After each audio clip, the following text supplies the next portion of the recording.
Il y a des dates que l'on n'oublie pas. Pour son 40e congrès, la SOFMER a choisi Strasbourg, la plus européenne des villes françaises. Les mots d'ordre de cette édition anniversaire sont clairs. Progresser et se dépasser.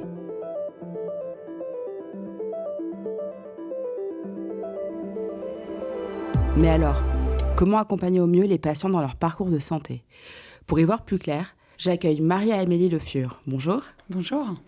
Vous êtes depuis près d'1 an la présidente de l'Agence nationale du sport, en plus d'être la présidente du comité paralympique et sportif français, sans oublier que vous comptez parmi les plus grands athlètes paralympiques français, avec pas moins de 9 médailles, dont 2 en or à votre actif. Les Jeux olympiques et paralympiques ont été un succès incontestable. 1 an après la liesse et la mise en avant des prouesses des athlètes paralympiques, qu'en garde-t-on aujourd'hui ? Donc déjà, bonjour à toutes et à tous. À titre personnel, moi, j'en garde des émotions très fortes. Je pense que ces Jeux paralympiques ont permis la rencontre des Français au sport paralympique, aux athlètes porteurs d'une situation de handicap et au travers de leurs performances sportives, au travers de toutes ces années d'entraînement, ils ont su faire rêver les Français, ils ont su les embarquer et grâce à tout ça, je pense qu'ils ont su opérer un changement de regard sur la situation de handicap. Et c'est ce qu'on mesure en fait encore 1 an derrière les Jeux. Il y a des études désormais qui le démontrent. C'est que ces Jeux paralympiques, ils ont permis en fait aux personnes qui les ont suivis, aux personnes qui les ont regardés, d'avoir une compréhension plus grande de ce que sont les compétences, les capacités et les habiletés d'une personne en situation de handicap. Il en reste aussi une dynamique en faveur de l'accès au sport des personnes en situation de handicap. Et ça, c'était important de le souligner parce qu'on se rend compte que faire du sport quand on est une personne en situation de handicap n'est pas une évidence. C'est quelque chose qui va être secondaire dans votre projet de vie. Et cette place secondaire dans le projet de vie, finalement, elle est encouragée par une dynamique de société où le corps médical, puisqu'on est aujourd'hui au congrès de la SOFMER, n'est pas forcément dans l'encouragement et dans le conseil, dans l'accompagnement à cette pratique sportive. On a aussi un constat à faire du côté du mouvement sportif qui est que l'offre n'est pas suffisamment dimensionnée pour accueillir auprès de leur lieu de vie les personnes en situation de handicap. Mais pour autant, grâce aux Jeux de Paris 2024, voilà, on sent qu'il y a une dynamique qui est enclenchée. On a eu un doublement des structures qui sont capables d'accueillir sur le territoire français. On voit que dans la dynamique des politiques publiques, que ce soit celle du handicap, du sport, de la santé, la question du parasport est rentrée de façon un petit peu plus forte. Voilà, maintenant, on est loin d'une situation idéale, on est loin d'une pratique sportive effective pour toutes les personnes en situation de handicap. Les statistiques nous le démontrent. Donc, je pense qu'on a encore matière à agir dans les prochaines années. Il faut agir vite parce que c'est un enjeu de santé publique, parce que c'est un enjeu de cohésion sociale et parce que c'est un enjeu, en fait, d'émancipation à la fois individuelle de la personne en situation de handicap et donc de l'effet que lui procure le parasport. Mais c'est aussi un enjeu d'émancipation de la société en elle-même parce que au travers du parasport, vous favorisez la rencontre à l'autre. Et cette rencontre, elle permet de lever des barrières, elle permet de lever des appréhensions, elle permet de lever des peurs. Et surtout, cette rencontre, elle démontre que dès l'instant que l'on génère des environnements capacitants, en adaptant la règle, en adaptant le matériel, en adaptant son comportement, on peut avoir une société inclusive. Et si c'est vrai dans le sport, ça doit être vrai à l'école, ça doit être vrai dans l'emploi. Donc c'est vraiment un message en fait de société qui est porté par le parasport. Mais aujourd'hui, où est-ce qu'on en est de l'accessibilité des pratiques sportives pour les personnes porteuses de handicap ? Il reste une multitude de freins. Sincèrement, si je dois vous répondre le plus sincèrement possible, c'est encore quelque chose de compliqué. C'est encore une sorte de parcours du combattant d'accéder en fait à un parasport quand on est en situation de handicap. Il faut concevoir en fait cet accès comme un long continuum. Un continuum sur lequel vous avez encore des freins. Le premier frein étant, et je le disais tout à l'heure, celui de la prise de conscience que vous pouvez faire du sport quand vous êtes en situation de handicap. Et là, on voit que les choses sont un petit peu en train de changer parce que médiatiquement, le parasport est plus visible, les Jeux paralympiques, on en parle un petit peu plus, et tout ça concourt à ouvrir le champ des possibles pour les autres personnes en situation de handicap.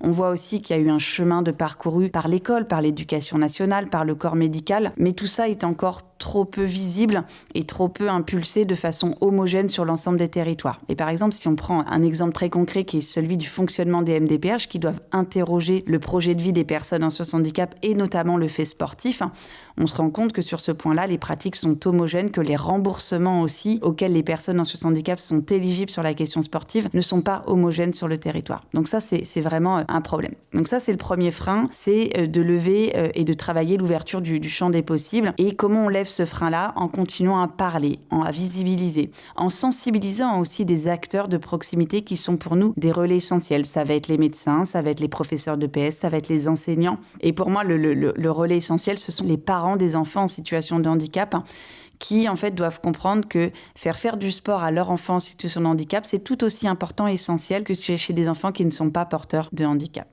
Après, le deuxième frein qu'on va rencontrer, c'est une question que va se poser la personne en handicap, c'est « Ok, je peux faire du sport, mais en fonction de mon handicap, je fais quoi et qu'est-ce qui est disponible à proximité de chez moi ?» Et ça, il faut savoir que vous avez 2 outils numériques qui peuvent vous aider dans cette prise de décision.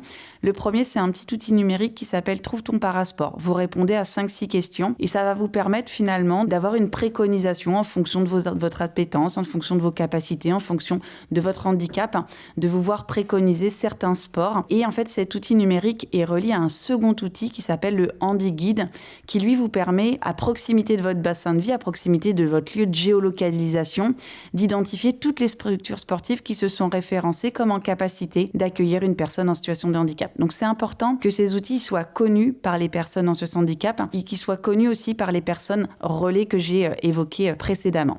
Après, le troisième frein, c'est celui de l'accessibilité. Et attention, l'accessibilité, c'est pas uniquement l'accessibilité du bâti, c'est aussi la question de la mobilité. Et on sait que beaucoup de personnes en situation de handicap sont empêchées dans leur mobilité. Et dès l'instant qu'elles vivent en milieu rural, vous avez une vraie fracture dans l'accès au sport. Donc, il faut avoir un travail effectivement sur cette accessibilité du bâti, sur cette accessibilité de la mobilité, mais aussi sur l'accessibilité financière, puisqu'un parasport, généralement, vous pouvez avoir besoin soit d'un accompagnement humain supplémentaire, soit d'un accompagnement technologique au travers d'un matériel dédié. Et à date, on a assez peu de remboursement en fait sur cette dynamique-là. On a vu effectivement rentrer le remboursement à 75% des prothèses de sport. On devrait avoir prochainement, en tout cas on l'espère, le remboursement intégral des fauteuils et également des fauteuils de sport. Mais tout ça est très long à se mettre en place. Donc là on a un levier, mais il faut aller jusqu'au bout. Et le dernier frein dont je voudrais vous parler, c'est celui tout simplement de l'offre sportive. Très clairement, sur notre territoire, on a une offre sportive qui est insuffisante. En 2022, la photographie qui avait été prise était que vous aviez seulement 1,4% des clubs qui se disaient en capacité d'accueillir une personne en situation de handicap. Donc en moyenne, une personne en situation de handicap, elle devait faire 50 km pour trouver un club de proximité. 50 km, c'est ingérable. C'est ingérable, c'est pas un club de proximité, d'autant plus qu'il faut le relier au frein qu'on évoquait tout à l'heure, celui de la mobilité. Donc voilà, il est urgent effectivement d'agir sur cette densification de l'offre, sur cette diversité aussi de l'offre. L'idée, c'est d'avoir une pluralité de disciplines sportives disponibles. Et là, nous, le levier que l'on active au sein du Comité paralympique et sportif français, c'est encore celui de la formation. C'est encore celui de la sensibilisation, avec un programme qui s'appelle le programme Club Inclusif, qui vise en fait à lever l'inquiétude, la peur, les questionnements que pourraient encore avoir des éducateurs, des bénévoles, des dirigeants de clubs dans leur capacité à accueillir une personne en situation de handicap. Et après 3 ans de lancement de ce programme, là, on va atteindre les 3000 nouveaux clubs formés. Donc voilà, c'est vraiment un programme qu'on veut ancrer dans la durée pour aller finalement entretenir finalement cette conversion de l'écosystème sportif en faveur des personnes en situation de handicap.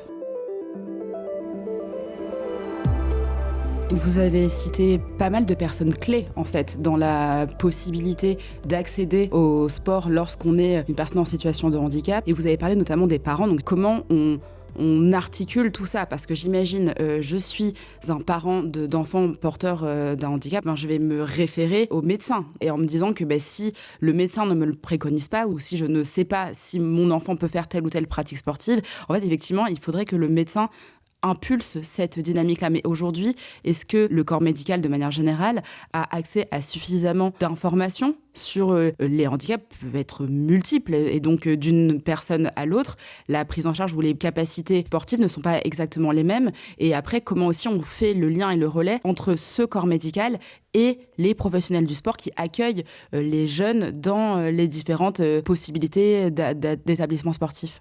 Effectivement, dans votre question, vous identifiez un levier essentiel qui est cette question du triptyque entre le parent, le médecin et le club sportif. Par la préconisation du médecin qui va inciter à la pratique sportive, vous allez avoir un vrai conseil médical et on sait que ce conseil médical, il va vraiment faire sens pour les parents. Il peut lever un grand nombre d'appréhensions, un grand nombre de barrières et il va être essentiel dans le déclenchement d'un projet sportif pour l'enfant en situation de handicap.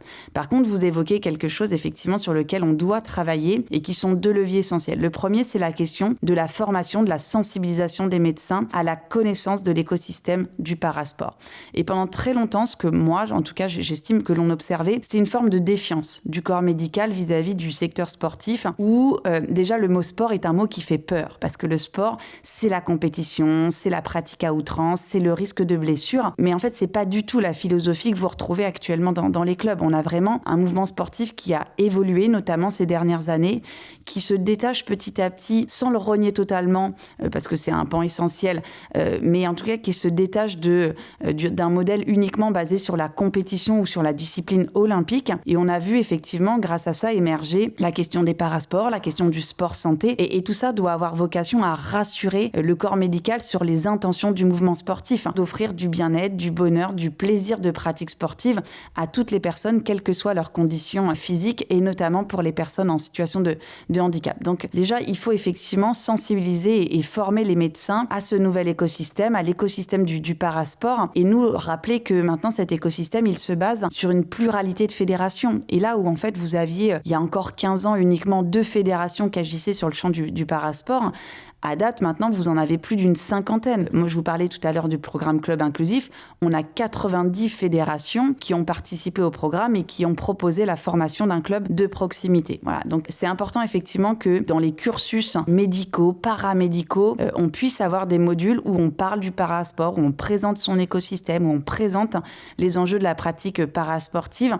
Et cette sensibilisation, elle amène au deuxième levier que vous évoquez tout à l'heure, qui est finalement comment le médecin, une fois qu'il a préconisé, comment il fait le lien avec l'écosystème de proximité. Et donc ça, c'est une connaissance d'acteurs de terrain. Et il faut savoir que cette dynamique, elle est déjà mise en place sur certains territoires. Je prends l'exemple de Garches avec le projet du professeur Jeunet, où en fait, vous avez une consultation pluridisciplinaire. Donc vous avez l'enfant qui se présente, la personne en situation de handicap qui se présente, qui va recevoir une consultation pluridisciplinaire avec un médecin, avec un ergothérapeute, avec un APA, avec un kiné, qui vont lui préconiser le bon sport. Après, la deuxième question, c'est finalement pour pratiquer ce sport, est-ce qu'il y a besoin d'une aide technique ? Et s'il y a besoin d'une aide technique, laquelle est-elle ? Et comment on accompagne le patient à la comprendre, à la connaître, à bien l'utiliser ? Et le troisième pilier de cet accompagnement, c'est le lien vers le mouvement sportif. Donc voilà, donc le professeur Jeunet et ses équipes ont une connaissance en fait de l'écosystème sportif de proximité. Ils se réfèrent aussi au HandiGuide pour, en fonction de là où vit leur patient, pouvoir orienter sur la bonne pratique sportive. Et surtout,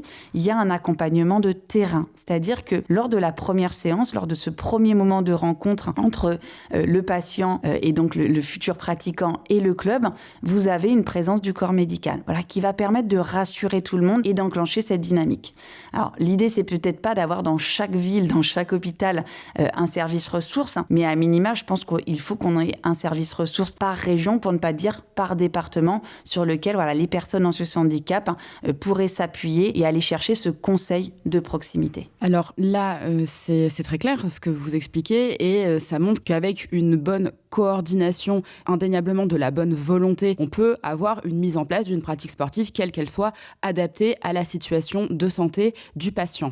Alors ça, c'est une très bonne chose, mais alors il y a un autre point qu'il ne faut pas qu'on oublie, c'est celui des financements. Vous parliez tout à l'heure très rapidement des coûts, notamment des prothèses ou des fauteuils, mais au-delà de ça, il y a aussi les coûts nécessaires pour l'adaptation de toutes ces pratiques sportives. Et aujourd'hui, est-ce qu'on a suffisamment de financement pour impulser et favoriser ce type de pratique ? Alors, si je devais y répondre littéralement avec cette question, est-ce qu'il y a suffisamment ?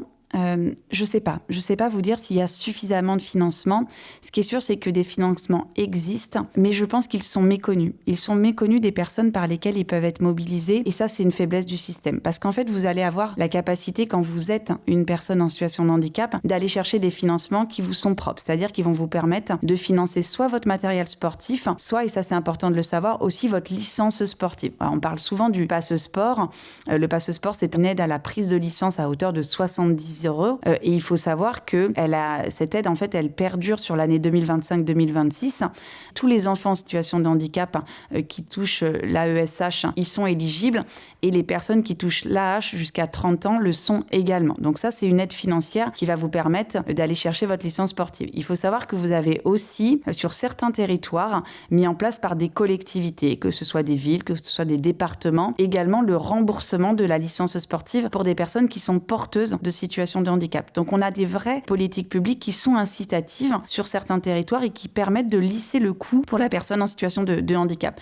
Et puis après, il y a ces évolutions, effectivement, dans la question des remboursements du projet de vie au travers de la PCH, au travers aussi des remboursements sécurité sociale, notamment sur les fauteuils qu'on devrait voir apparaître dans les prochaines semaines, qui permettent le financement de ce matériel. Mais vous avez aussi, finalement, les structures qui peuvent elles-mêmes s'équiper de matériel. Un fauteuil, il n'a pas besoin d'être individuel. Quand vous faites du basket fauteuil, vous n'arrivez pas forcément à la séance quand vous êtes un pratiquant loisir avec votre fauteuil.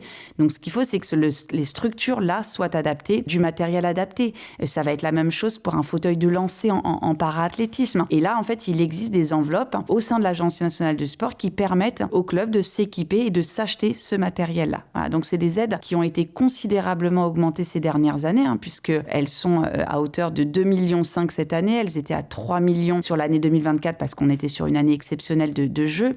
Voilà, donc c'est des fonds qui peuvent être mobilisés et qui permettent finalement de lever ce frein financier d'accès à la pratique sportive. Alors bon, j'ai pas envie de faire beaucoup de politique vu que c'est en plus tendu en ce moment, mais tout de même c'est important d'en parler. Avec la situation d'instabilité actuelle, est-ce qu'on ne peut pas craindre un recul ou une baisse des subventions et des financements alloués aux pratiques sportives et en particulier pour les personnes en situation de handicap ?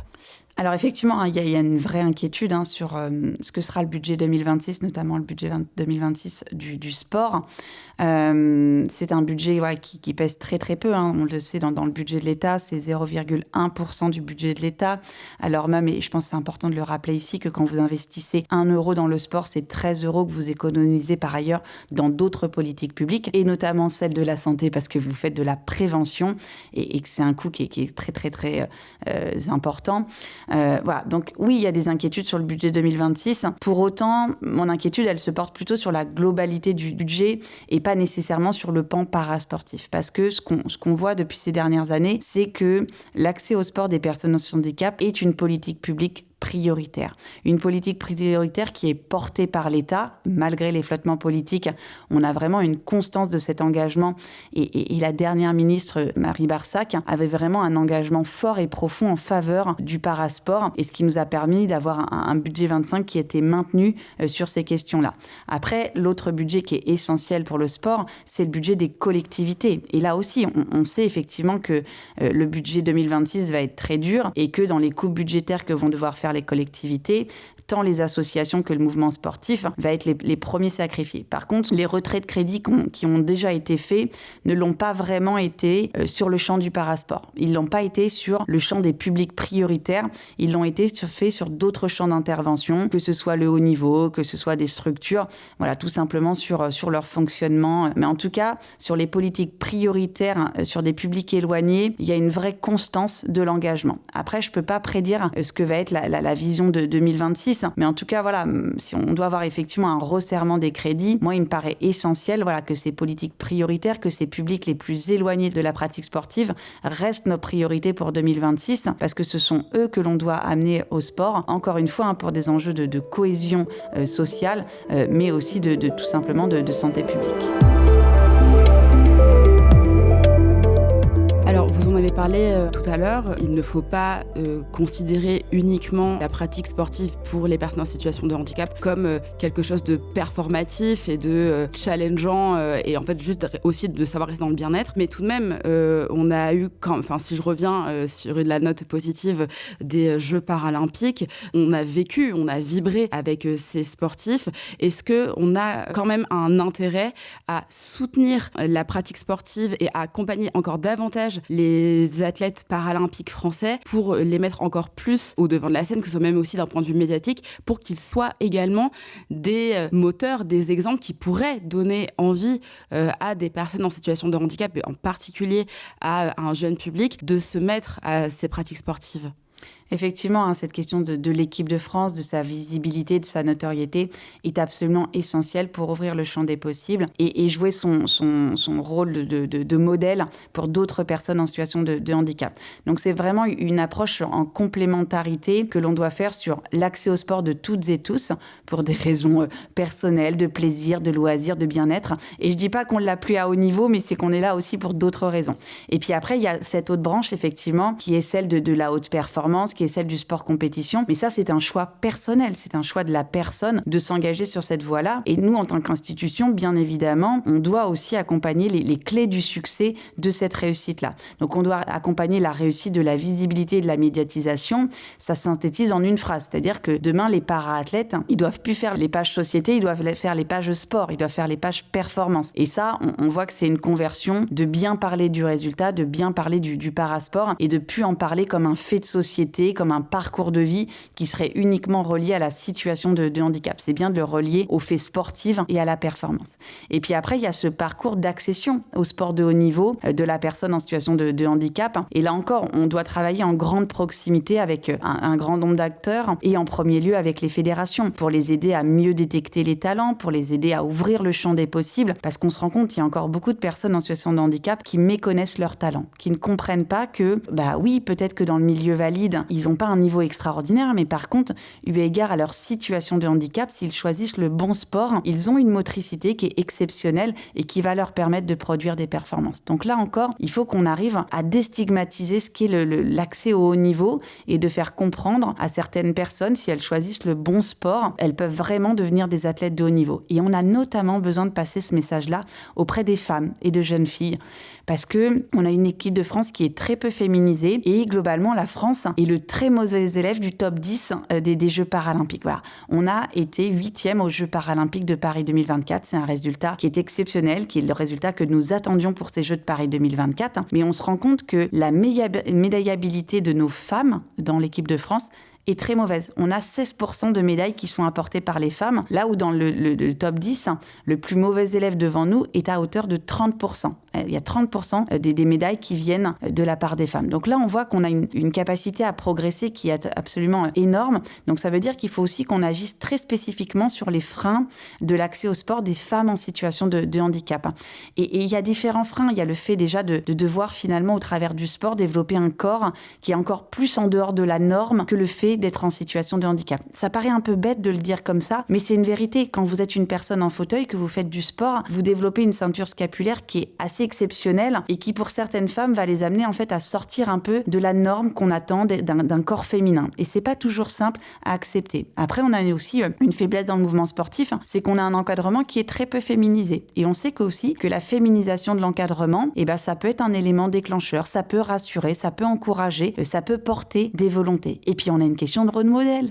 Voilà, on a aussi besoin de beaucoup plus communiquer sur nos parasportifs qui vibrent pour leur sport, qui apportent des performances et en leur donnant une visibilité plus grande, là aussi, on va créer une ouverture du champ des possibles pour d'autres jeunes filles qui vont se dire « Mais moi, j'ai envie d'être la Marie Patouillet de demain. Voilà, moi, c'est mon rêve. Moi, je vais être la Marie Baucher. Voilà. » Et grâce à ça, on va faire naître des vocations et derrière, charge à nous de les faire grandir et de les nourrir. Avis aux parents et aux médecins, accompagner les filles vers la pratique du sport. Exactement. Donc un dernier mot pour conclure ce podcast. Donc on est ici au 40e congrès de la SOFMER. Quel mot vous auriez à adresser aux médecins en particulier de la discipline qui nous réunit aujourd'hui ? Continuité et transversalité. Et ça, je pense que c'est tant la dirigeante sportive qui parle que la jeune femme qui, il y a 20 ans, a vécu un accident, qui, lors de son passage en centre de rééducation, a été rééduquée comme une sportive de haut niveau, avec beaucoup de bienveillance, avec beaucoup de conseils, mais avec un programme sportif qui était très dense et qui, le jour où elle s'est retrouvée en milieu ordinaire, a été confrontée à des médecins de ville qui ont opposé son handicap à sa pratique sportive. Donc il y avait une forme de paradoxe et moi, je l'ai pris comme ça de plein fouet. Et la chance que j'ai eue, c'est d'avoir des parents extraordinaires, d'avoir un entourage issu de la famille des pompiers qui m'a permis de ne pas lâcher et finalement d'affronter ces vents contraires de l'accès au sport d'une jeune femme en situation de handicap. Donc pour moi, il y a une vraie responsabilité, effectivement, des médecins de la spécialité MPR d'impulser cette transition, d'impulser cette continuité dès l'instant que vous vous retrouvez dans le milieu ordinaire, cet appui-conseil qui est absolument fondamental pour encourager la continuité de pratique sportive, mais aussi de vous guider vers l'écosystème de proximité qui est en capacité de vous accueillir et de comprendre votre singularité. Merci Marie-Amélie Le Fur. Merci à vous. Ce podcast vous a été proposé dans le cadre du 40e congrès de la SOFMER. À l'animation, Shaima Deb. À la technique, Vincent Monteil.